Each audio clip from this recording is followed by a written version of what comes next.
What's up guys, Sicadin here with my first impressions video for the game Archeage, which is in alpha right now with a couple of beta I'm testing here and there.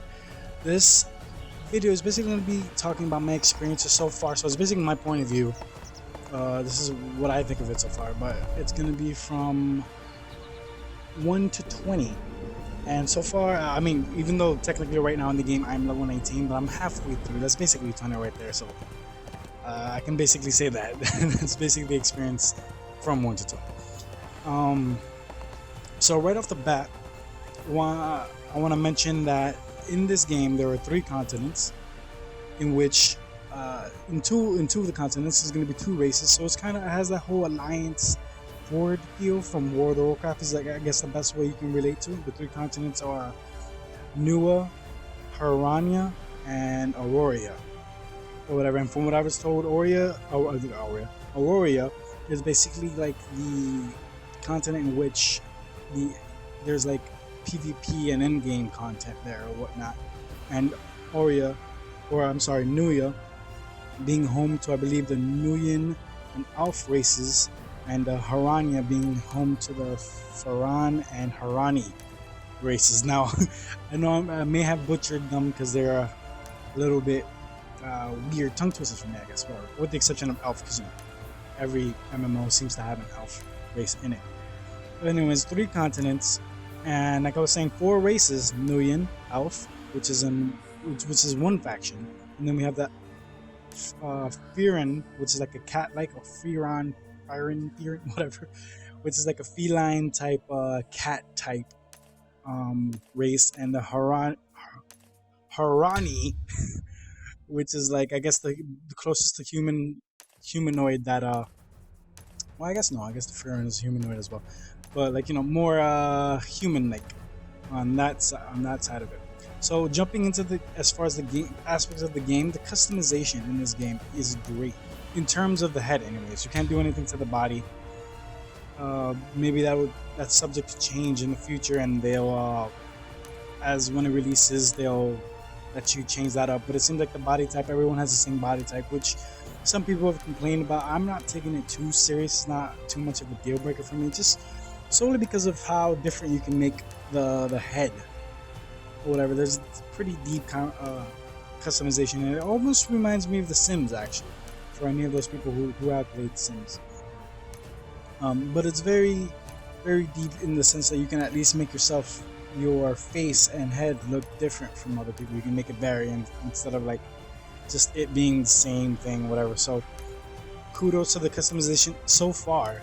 It would be even greater if you can do body types or whatever. Even though I would I can't imagine what it would be like if there was a boob slider.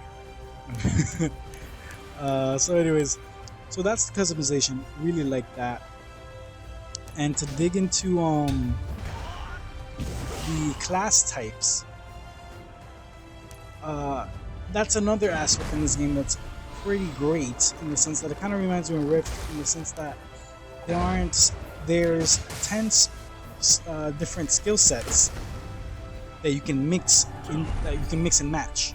So you can choose 3 of them at any given time, which will make your class. So in all, with the 10, you can end up with a possible mix of 120 classes. For example, me, I chose the Battle Rage, which is kind of the up in the face warrior type skill set, with the Vitalism, which is the healing and defense, which naturally gave me the Paladin class. So basically, you can end up mixing and matching these kind of things. You can end up being a rogue that can somehow heal with some warlock type spells, that thing, like whatever, you can use your imagination to it. So that's great, I feel. I'm really enjoying that far. I mean, enjoying that. I am stuttering like crazy. I'm sorry. So the next thing I want to get into is just getting into the game right off the bat. You notice that it is pretty. I feel like this game is pretty, and it's coming off of like WoW. I'm a big WoW player, as anyone else who's seen on my channel, and coming off Guild Wars 2, I think, is another game that's pretty. From the games that I've played, it's pretty, but this game is pretty too, and I enjoy it. The graphics are pretty good, even though right now as it stands, I'm having an issue. This is so far, I guess, like a half and half situation. For whatever reason, when I play it in DX11, DirectX 11, I'm getting weird stutter issues. Like, it looks fine and I'm running fine, but for whatever reason, at some points, I would just get random stutters when I could play other games perfectly fine. In DirectX 11, I read that this game may not be optimized yet for DirectX 11. That is, it's solely for DirectX 9, which is what I'm playing it at now. And but then on the other side of that coin, from what I read in forums and stuff like that, there are some people who are running DirectX 11 perfectly fine. So it could just be a isolated situation. Well, not an isolated, because there are other people that are having the same issue. Just something to keep in mind when you're choosing to play, that you may get that stutter issue in the graphics department. So next thing I want to get into is the questing, basically the feel of 1 to 20 so far from what I've dealt with, because from what I read, what actually attracted me to this game was they claim to be a sandbox type game, and from what I've seen so far, I sort of see it. Even though the first 1 to 20, I even heard that from the from the first 1 to 30 levels, it is a theme park type thing, kind of like WoW, where you're being taken from region to region through the quests. And for some people, that may be maybe a deal breaker, but by that same token, I feel like it's needed. Because so far, from what aside from the regular kill this many and collect this many, crap for a quest, aside from that stuff, there are tutorials that basically essentially give you an understanding on the tools that is needed to succeed in the world, or to basically not just be lost and running around with your head chopped off. And one of the good things actually that I do like in the beginning, you don't have to wait till like level 40 or 20 to get your first mount. You get it at level 9, which to me is pretty cool, in the sense that you're not even before that, depending on where you're at before you even get your mount, there are these stones for one faction, and these weird things that you drink for one faction, for the other faction, on the side of the road, that whenever you take a sip, or basically you right click it, it gives you a little speed buff, and you can basically go from buff to buff and continuously run. So that's a really cool aspect of it. But either way, at level 9 you get your first mount, and you get it kind of interestingly, in the sense that you have to raise it. It takes like maybe like 2 to 5 minutes or so, but you basically get handed this baby mount, and you raise it from little, and eventually becomes the mount that you're running with. And I think that's a very interesting way to go about it, handle the mount. And the mount system in itself is pretty interesting, because the mount you can have out with you and levels with you, and gains abilities based on how long the ride time, as you ride it, at levels. And also it gets XP from combat. So when you kill an enemy, you're leveling up your horse as well. Also getting it gear, you can also get it gear to help speed it up, give it stats or whatnot. And like I said, it gains abilities. So that's, I think, the way this game handles mounts is pretty interesting and cool, especially in the sense that different mounts have different actions. For example, the donkey I will get into in a later date. And also, something else that's really cool that you get very early on, around level 15ish, is gliders.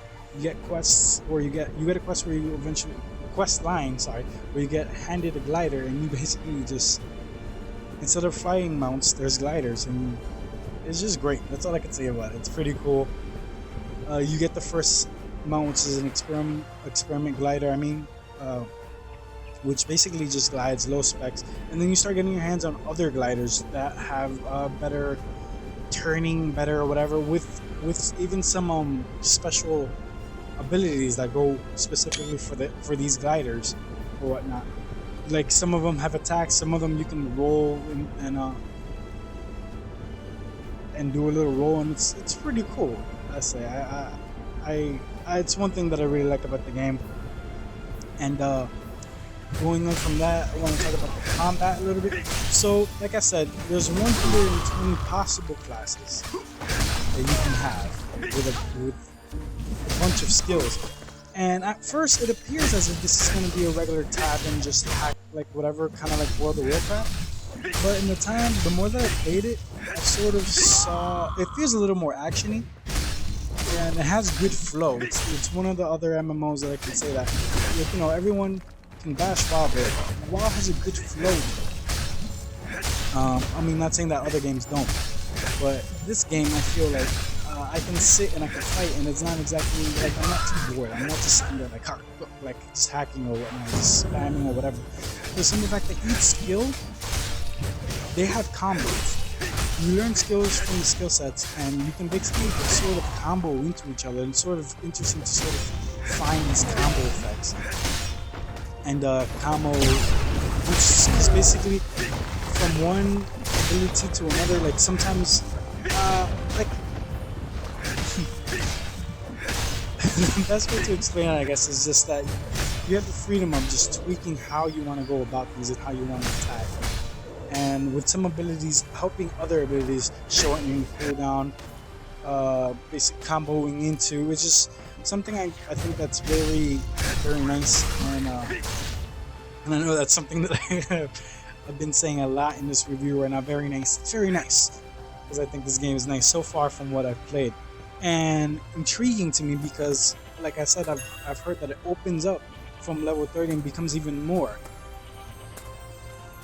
And from what I've seen so far, from what I've like sort of kind of like gauged, it does open up in the sense that I'm seeing as you're walking around, you see the world like sort of buzzing and alive. Like you see these things going on. For example, there's farming going on and housing in the world. So as you're going from place to place, you're seeing these people's houses, you're seeing these people's farms, and you're seeing people trading. Like one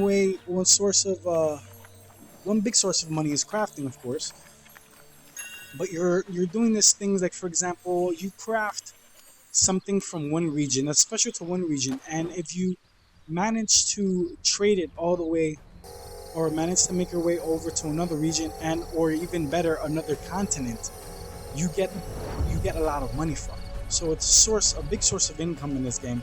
It's sort of interesting to see because, for one thing, you have pirates in this game, which is one aspect that's very interesting to me. Pirates are basically like their own, I would like to say, faction, because once you become a pirate, you basically get hated by everyone in the mainland. And you go around, and they basically go around trying to basically loot or basically go after any of these people doing trade routes. For example, another thing you get early in the game are boats. And from there, well, you get a rowboat to start off, and then from there you start getting these craft ships, like bigger trade boats, and then eventually a ship. And basically, you have all these pirates on the sea. Basically, that's basically the asset you can if you manage to get to where you want to go, because you have the possible chance of being attacked by pirates and or other players, and them taking your loot and basically selling them, and they making a profit. So it's a very interesting dynamic that I think adds world PvP to the game. And I'm not sure if there's actual like arena or battlegrounds. I know there's an actual arena or honor points, but I'm not sure if you're gaining it, if it's the same thing as for example, World of Warcraft. That those are, because you can gain it off of world events and basically stuff that you do in the world. So I'm not exactly sure what gear it gets you, but I know that you can get specific gear, so I don't know if it's for PvP. But this game, I've noticed, has aspects to become very PvP friendly. For example, from what I've read, there's guilds can own land, and other guilds can challenge you to take it or whatever. But like I said, I haven't seen all that stuff yet. This is specifically from 1 to 19, my experience, and me just seeing people going on their route, on their trade routes, and also doing the early trade quests that put me on these trade routes. Right now I don't have my donkey yet, but that's something you work towards and get handed to, because basically when you get a trade pack and you're doing these trade routes, you're walking very, very slow, and you have to sort of get transportation either by carriages or a mount in the case of a donkey. But so far, from what I've played 1 to 19, I've enjoyed it, and I can't wait for this thing to open up. I feel like it does have a lot of potential, and I'm going to get into the. I have the alphas, and I'm going to get into the betas whenever they're open, so I can give more input on that. And again, I'm going to make another part, or I didn't say again because I never mentioned it. I'm going to make more first impressions as I level and as I experience these things. So for now, this is where I wanted to leave it off. This is my impression first. And tell me what you guys think. How do you guys feel? For those who have played the game, what are your impressions of it? And for those who are wondering about the game, ask questions as to what you want to know. And as I come across these things in the game, I will answer them to the best I can or point you in the direction that I can. So for now, I'm going to leave this video as it is and catch you guys later. Also, guys, remember to like, comment, and subscribe.